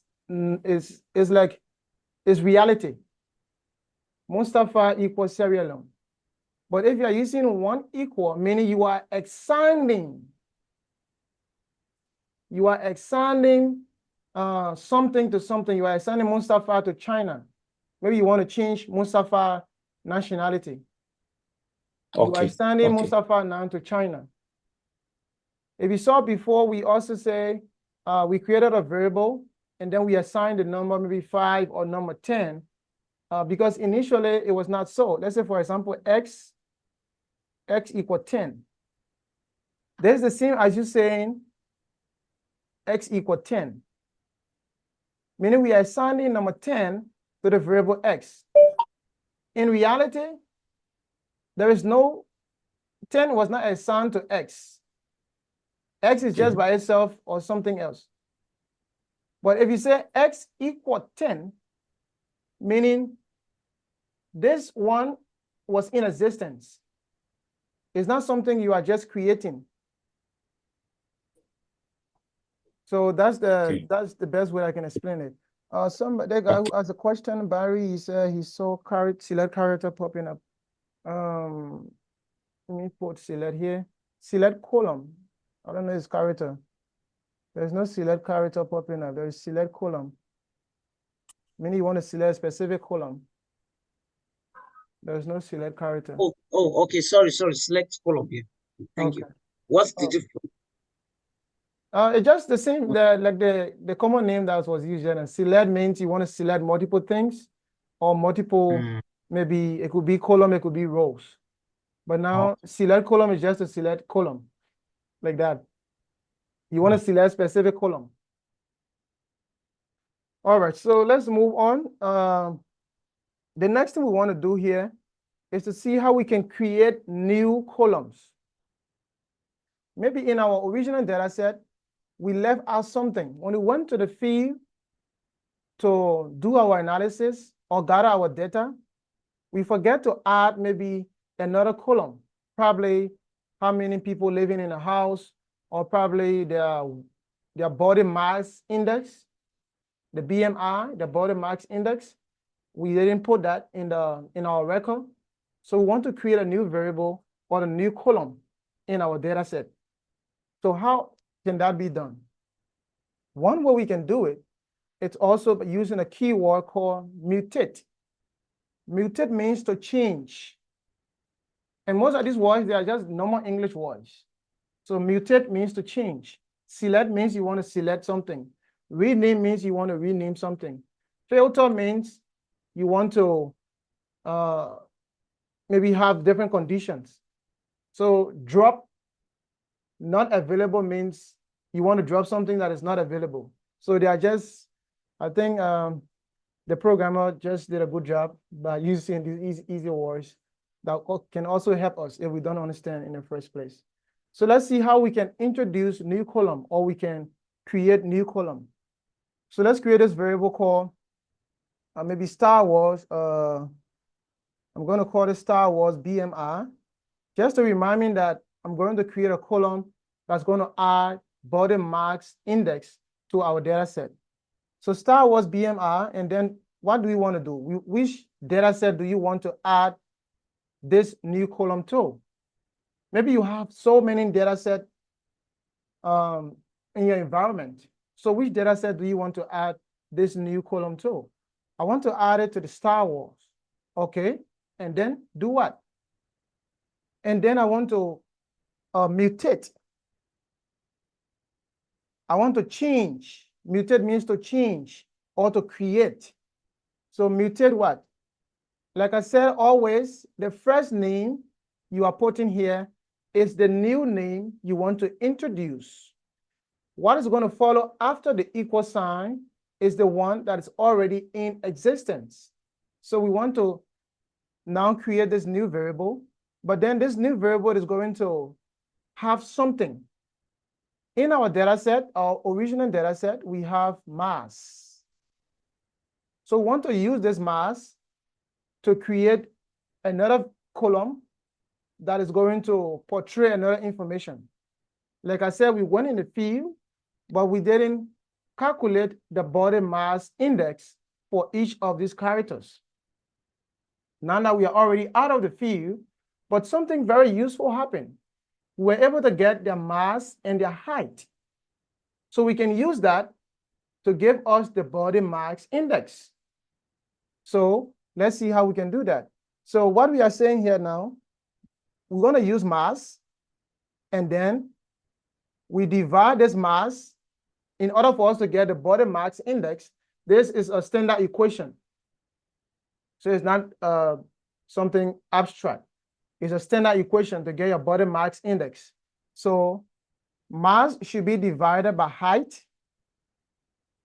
I hope I didn't miss any other thing there. Mass should be divided by height. And then this height should also be divided by 100. It's just the equation I'm writing with the exponential of raised to the power of 2. So to get a body mass index is your mass, your own body mass, divided by your height. And your height is also being divided by 100, all raised to the power of 2. That will give us our actual body mass index. So let's see what's going to happen. So we just created a variable called Star Wars BMI. So if we find Star Wars BMI here and we open it, if we go at the very end of our data set, we can now see BMI. Let's check our original data set. If we go at the very end of our original data set, it's stopped to star shapes. But in our new data set, we have BMI. Now BMI now gives us our body mass index for each of the characters because we already have their mass and their height. So we use that to calculate their body mass index by introducing or creating a new column. So this is how you can do it. I'm going to give you the chance to write a code. This one is just a formula. So it's not something that I find or created myself. It's a formula for getting the body mass index. So you can read it and then tell us probably if you get the same result. And if you get the same result, probably you can send number 5 in the chat box. You can send number 5 in the chat box. All right, so people are using 5G. Mahmoud, Mohammed Ali, Mara, Safa, Mustafa, Alfred. Other people are using 5G to get this thing done, huh? That's good. Good job. So let's see, we have 10 minutes left. Let's see what we can do in the next 10 minutes. The video for today will be posted on the YouTube channel. So if you probably missed yesterday's video, you can also go back to the YouTube page and then you can see this is day 1 video. I'm going to share the link here. I think Mr. Massa quite shared with you guys yesterday in your group. So I'm going to share with you here also. You can go there and watch the video, stop it, and then take up your time to see if you can be able to get the rightful command. Okay, somebody already shared in the group as well. Let me see if this got pasted. And please make sure to subscribe. So tomorrow is the last day.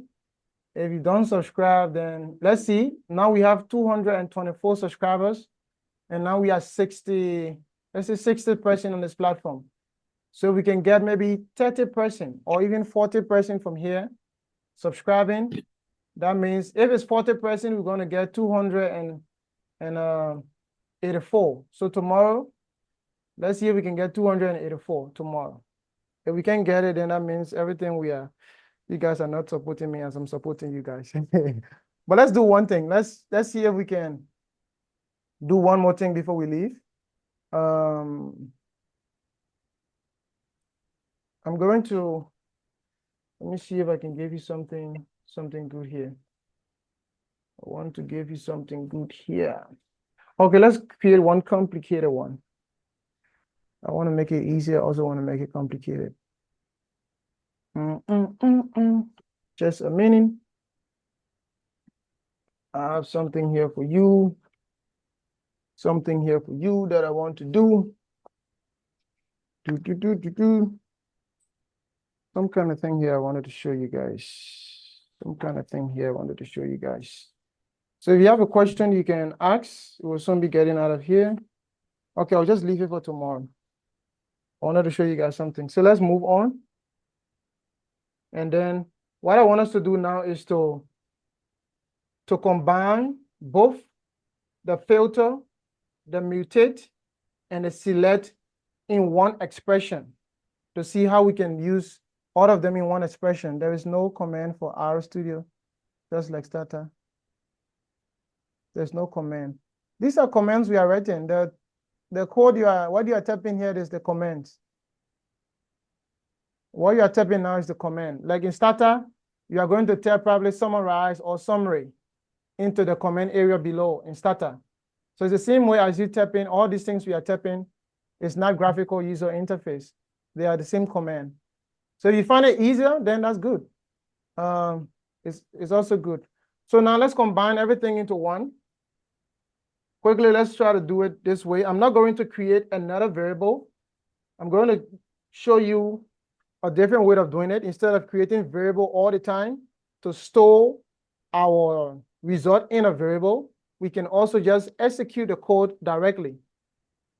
First thing, you want to call your data set you're going to work with. Which data set do you want to work with? I'm going to work with the Star Wars data set. And then what do you want to do with the Star Wars data set? I want to filter. And what do you want to filter? I want to filter the height that is greater than 150. And also, I'm going to use this expression n, the logical expression n. Let me just create a little space between it. The logical expression n, and then also I want to create a mask, but this mask should be less than 200. So what are we saying here in this first line? We say from the Star Wars data set, give me all of the height that are greater than 150, and give me all of the mass that is less than 200. And then what else do we want to do? We want to change. So we use mutate. Change or introduce a new thing, change the height. We want to change height to height in meter. HEIGHT, height in meter.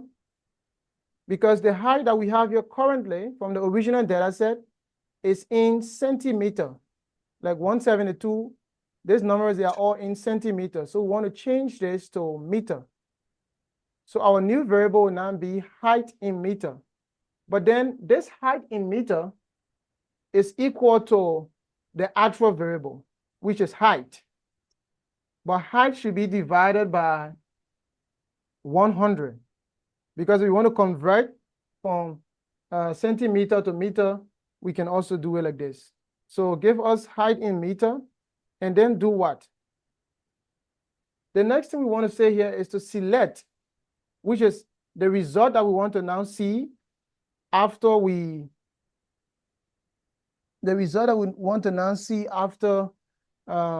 everything. So select the height in meter, which is the new variable we created, and then also, the new column we created. Give us also the mass. Okay? And then, what else do we want to do? We also want to arrange. We introduce another word called arrange. Arrange means you want to arrange the mass in ascending order. You want to arrange the mass in ascending order. So one way we can do this now is to now view. After everything, we can view. We can use the view function or keyword to see if we can view the output of this. So let's highlight everything and then run it. So when I run it, now I can see height in meter. They have already been converted to 1.85. They are all now in meter. I can also see the mass. The mass is also arranged in ascending order. 45, 48, like that. It's not mixed up like it was before.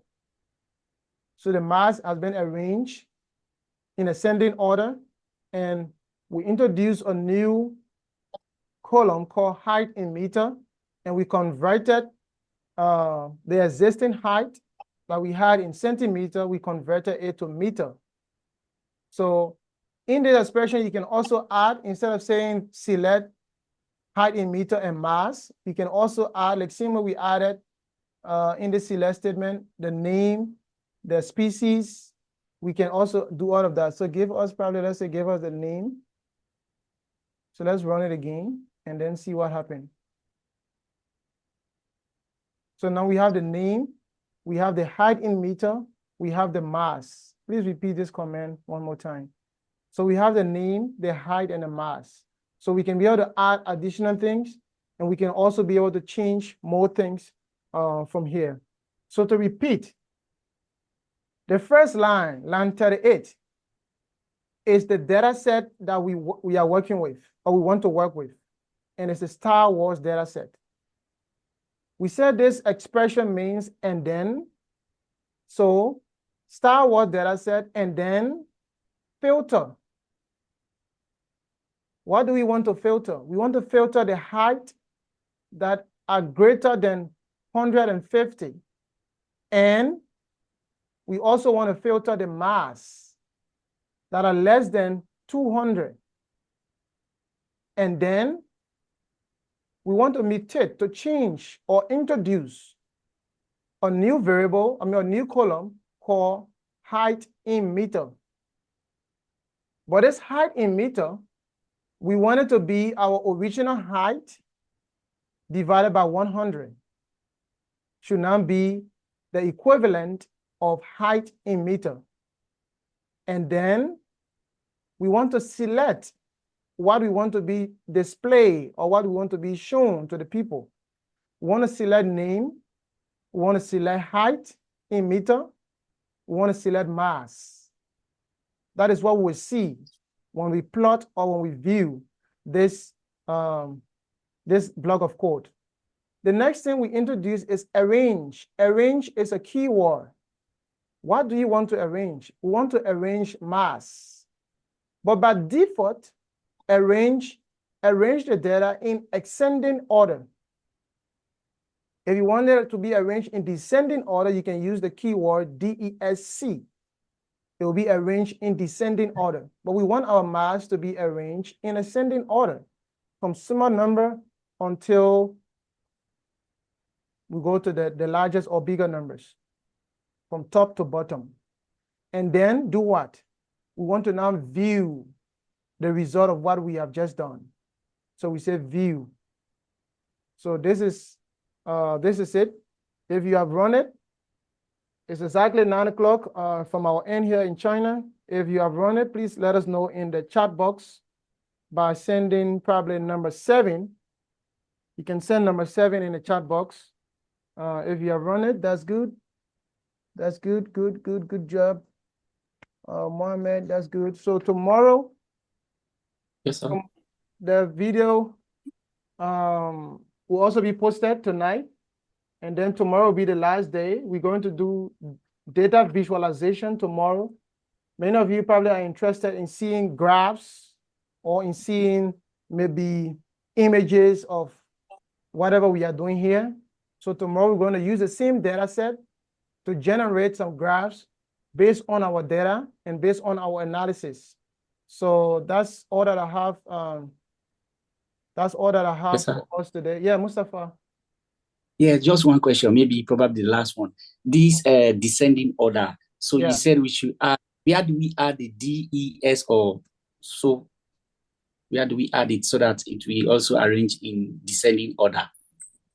So if you want to arrange it in descending order, you can use, let me see if I can show you.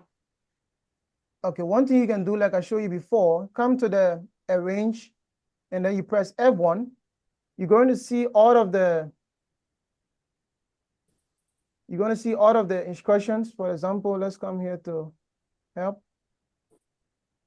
I think I was popping up.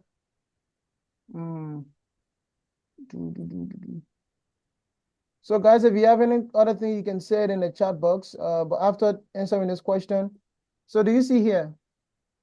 Yes, sir. You arrange this empty card is the data set. And then you specify command, like for example, arrange mass command DES, or you can even say the DES command mass. like that. Okay. All right. So even like this, for example, you want to arrange the weight, WT is another column or data. WT, you want to arrange it in descending order. So you can also even do it like that. Arrange, and then you put mass in another double brackets. So let's run it and see what happened. So when we run it, now let's see. The view is not popping up. Let's see, just a minute. You can ask about, you can ask yourself a question. All right, so this putting it in a double bracket is not working. Oh, I think I made a mistake. I should have put a double. I didn't close the other one, sorry.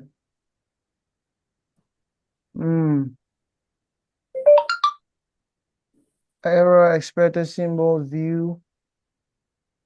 What's the issue? What's the issue here? I'm coming just a minute.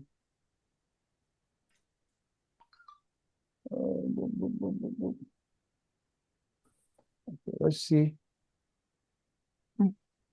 Why is not arranging that data in ascending order? So I'm coming. You can what's his name? Safa, you can be going ahead with your attendance and let me fix this bug and answer this question before we leave. Okay. Please open your camera as I'm about to take the attendance. Now stay on, please. What is Simon facing? Simon facing.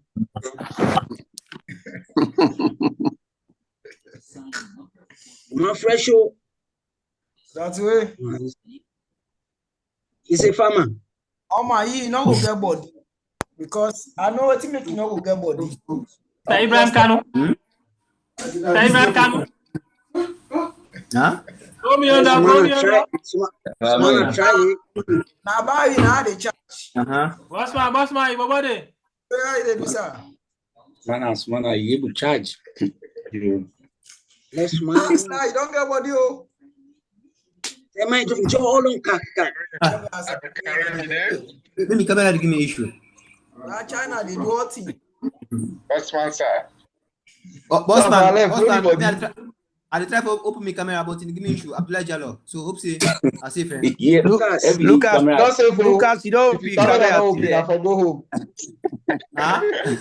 Lucas, you don't miss today.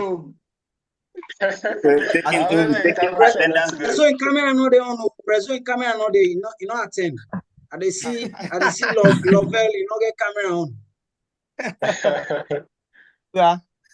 We've taken attendance for yesterday and today, and tomorrow is the last day. So please let us all endeavor to attend. Mr. Safa? Yeah. If anyone missed one of the day, we will not give them a certificate. Yeah, sure. That's what we have told them from the first day. That if you miss out on a day not attending the training section, you will not be eligible for a certificate. And the certificate is so unique, you will not tend to miss it. So please, we are urging you all to please complete the section tomorrow, as tomorrow is the last day. Spare the 2 hours. 2 hours will not do nothing. That boy, don't capture my face. I'll go. Face missing, your face missing. I know who I need to see nothing. Mr. Masako, I don't say today you face still. Safa, are you done with the? Are you done with I've taken note of the attendance list. Okay. Me, I present so. Okay, guys. So let's just do this one quickly, and then I can leave you guys to chat. So the person that asked about the descending thing, let's see if we can just do it quickly, and then I'm going to leave you guys to do your chatting. So let's check this sorted by height and see first if it works. Sorted by height, and the height should be in descending order. So let's create a new one here, sorted by height.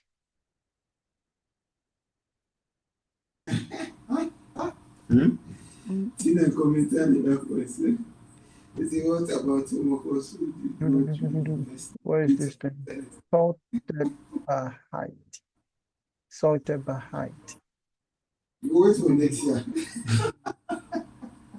And then we say the mass. So if you observe here, the mass here now is in descending order. I don't know if the person who asked the question is still online. The mass here, if you observe, we sorted the mass in descending order. So if you observe, we're going Yes, yes. It's in descending see order. here. So the way we did it, we can still, let's change this one, DSC. All right, let me just use the original one and then use this. Let's use the original one. Probably was not working with view. I think that was the problem, but let's try, I think. Okay, so now it should work. So we did that on the mass. So if we check here, the mass should be in descending order. So if you check as well, now the mass is in descending order. Yeah, it is. Okay. It is. All right. Okay, so that's all for my end today. So thank you guys, and we meet tomorrow. Let me just copy all of these things and send in the chat box. Yeah. So tomorrow is the last day. So, and remember to subscribe. If you guys don't subscribe, I'll go and tell the salon people that all the salon titi and salon baba, I will tell them. Thank you. Okay, We are going to subscribe. We're going to subscribe.